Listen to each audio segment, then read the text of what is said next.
Аго, чуєш?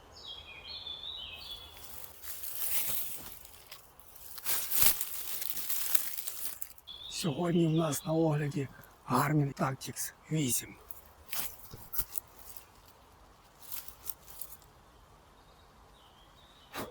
Привіт, друзі! Сьогодні в нас на огляді неоднозначна моделька. Я би відніс цей годинник до тих речей, функціонал яких більшість людей не використовують. Так, багато людей зацікавлені в моделі Tactix через зовнішній вигляд. Комусь просто більше подобається дизайн, комусь зігріває сердечко думка, що це годинник ще й для військових, і зовсім не важливо, для чого призначений цей інструмент. Та й зрештою, якщо люди купляють, можуть собі це дозволити, це вже їхня справа. Хто як хоче, так і використовує. Переходимо до суті. Якщо чесно, хотілося максимально доїдатись до кожної функції, яка відрізняє їх від звичайних моделей. Тож приготуйтесь до детального огляду, в якому доведеться зануритись в щось більше, ніж біг, приг та бодібетері. Тепер модель Tactix 8 Garmin пропонує в двох варіантах з MIP та AMOLED дисплеєм та в двох розмірах, чого не було раніше. Всі попередні моделі мали один розмір 51 мм. Тепер у варіації з AMOLED екраном з'явився розмір 47 мм, розмір екрану в якому теж 1,4 дюйми. Так само як і у Phoenix, модель з MIP дисплеєм має Solar панель, якої немає в моделях AMOLED. Ось такі в них габарити та вага. Моделі з AMOLED екраном менше по товщині та трошки легше. Зрештою, кожна модель має сапфірове скло, безель та задня частина корпусу з титану. Думаю, що для призначення цього годинника більше підходить MIP дисплей, але саме в цьому огляді буде фігурувати модель Tactix 8 AMOLED в розмірі 51 мм. Саме на цій моделі я і покажу, що в них є такого, чого немає, наприклад, Phoenix 8. Якраз є така чудова можливість. І починаємо ми, як завжди, з візуальної складової. Перше, що ми можемо помітити, це те, що у Tactix 8 немає кольорових вставок. Та взагалі модель випускається лише в одному кольорі. Головна візуальна відмінність – це плоский безель. І здається, що він зовсім мінімально виступає за екран, наче більш вразливий до пошкоджень.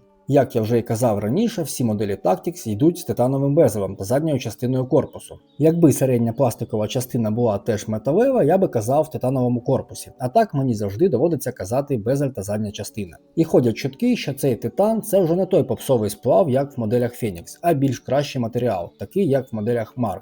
І звісно, перевірити це та довести я не можу, тому залишимо це чутками, але зізнаюсь, виглядає відпадно. Матеріал середньої частини корпусу без змін залишився фіброармований полімер. Цифри, вигравійовані на безелі, це 24-годинна шкала часу, яка використовується для відображення другої часової зони, наприклад UTC. Є спеціальні циферблати з додатковою стрілкою GMT Hand, яка робить повний оберт за 24 години, на відміну від звичайної годинникової стрілки, яка обертається двічі за добу. І завдяки цій шкалі ви можете одразу побачити точний час в іншому часовому поясі, без потреби рахувати AM-PM.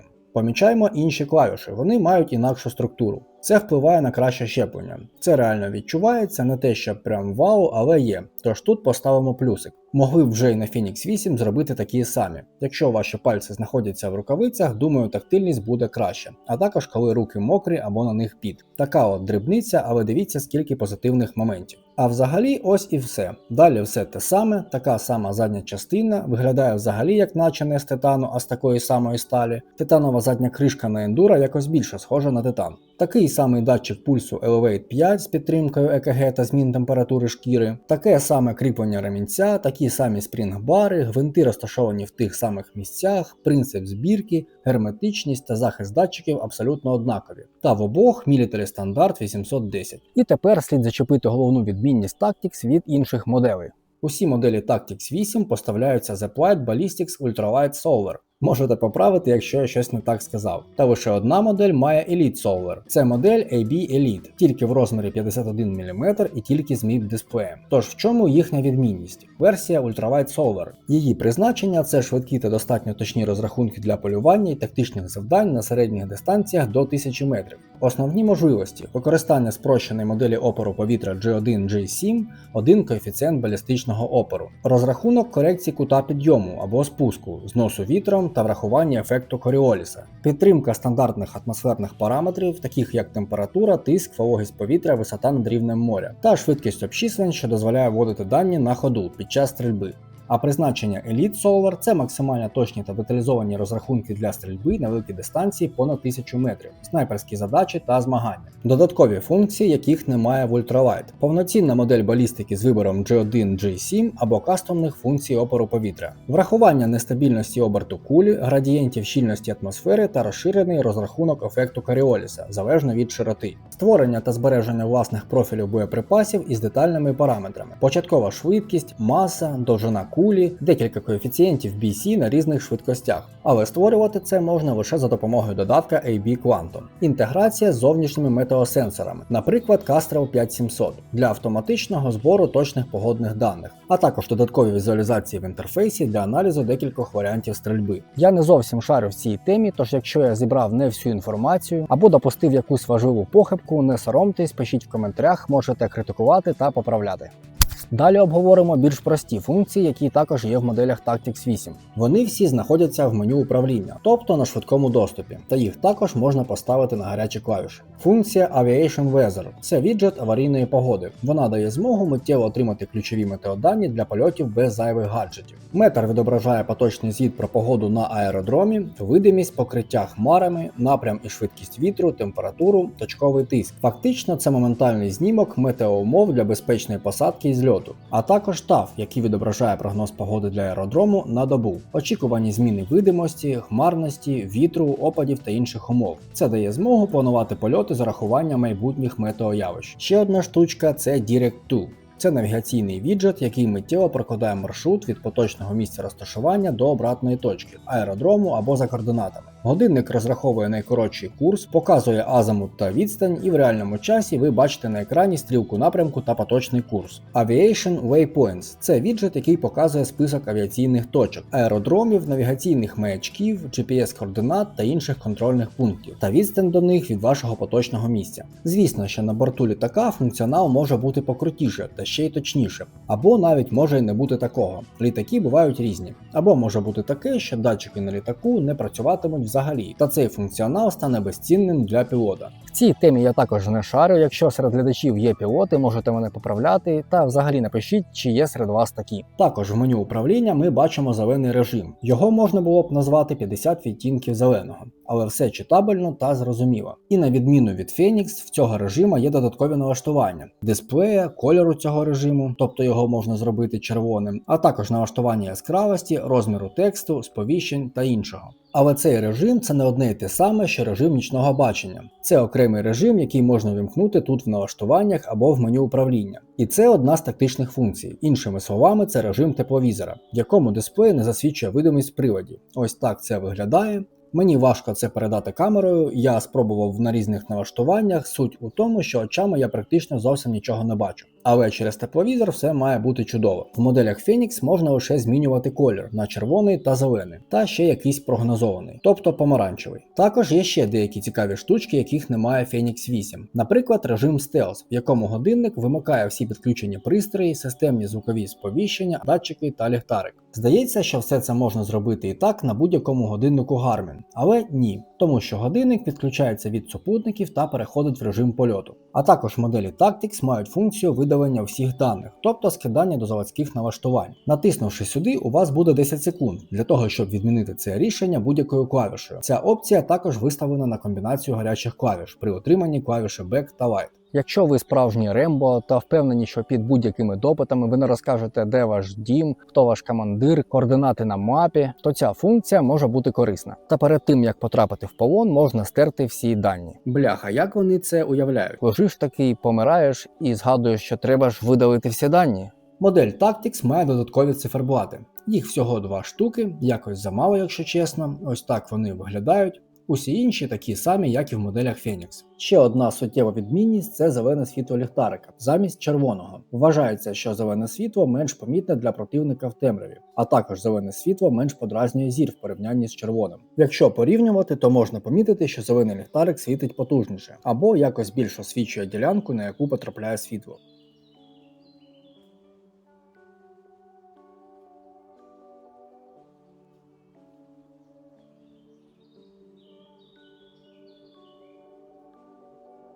Також можете порівняти звичайне світло ліхтариків при максимальній яскравості. Тут вже самі можете вирішити, який з них сильніше, або визначити якісь інші нюанси. Також моделі Tactics мають додатковий профіль активності по ходу з рюкзаком. Тут вам обов'язково потрібно вказувати вагу свого майна, та це допоможе годиннику правильно проаналізувати тренування, враховуючи відстань, пульс та додаткову вагу. Хоча, якщо навісити на вас 20-кілограмовий рюкзак, то ваш пульс теж буде відрізнятись від звичайної прогулянки, та годинник зафіксує, що це було незвичайне навантаження та якось це проаналізує. Але цікавою фішкою є те, що рюкзак можна додавати до інших профілів занять. Це можна вмикати в налаштуваннях самого профілю, наприклад, біг чи звичайна ходьба, і цю опцію дійсно хотілося б бачити у всіх інших моделях, бо багато людей ходять просто в гори, трекають свою активність, і їм також було б цікаво використовувати цю фішку. Тож я сподіваюся, що хоча б на Phoenix 8 колись прилетить така обнова. Також вони мають тактичний режим, це умовно набір спеціалізованих налаштувань, в якому годинник вимикає усі бездротові інтерфейси, такі як Bluetooth та Wi-Fi, щоб ваша позиція та активність не передавалися зовнішнім пристроям або мережам. Також одночасно показує координати у двох форматах для швидкої орієнтації та спільної роботи з різними підрозділами. І ще в цьому режимі є можливість створювати та проєктувати нові точки на задану відстань та азимут, без повернення в основне меню навігації. Також сюди додали побудування маршруту не від місця вашого знаходження, а від іншої точки. Ще можна просто додати базову точку, і я так розумію, потім її використовувати в навігації. І це не все. Ще додали таймер етапу. Не просто таймер, а таймер етапу. Щось мені підказує, що це все не для військових, а для якогось дрочілого з безлічу вільного часу та казковими умовами, або для якихось змагань. І сподіваюсь, ви не образитесь, якщо я не буду заливати, що цей годинник має пульсометр, пульсоксиметр, показник стресу, боді-беттері, відстеження сну та відновлення, варіабельність серцевого ритму, ЕКГ та інше. Це остання модель, і звісно, що тут все це є. Розповідати, як все це працює, не буду, тому що в цьому годиннику це все відходить на другий план. Також ця модель має NFC, який безсумнівно завжди працює в Україні, компас, альтиметр, барометр, датчик температури, все це є. Та звісно, що всередині є гіроскоп. Що стосовно автономності, вона така сама, як і в моделях Phoenix 8, ці балочки можна також скоротити, вся інформація перед вами на екрані. І знову повторюю, що це остання модель цієї лінійки, і на даний момент це найкраща автономність, яку може запропонувати Garmin. Якщо порівнювати з попередньою моделлю Tactics 7, то ось такий прирост автономності, при використанні з деякими параметрами різниця здається дивною. Частота оновлення даних із супутником в багатодіапазонному режимі викликає сумніви. Це стосується моделі AMOLED. Навряд чи датчик різко стає економічним в цьому режимі в порівнянні зі звичайним.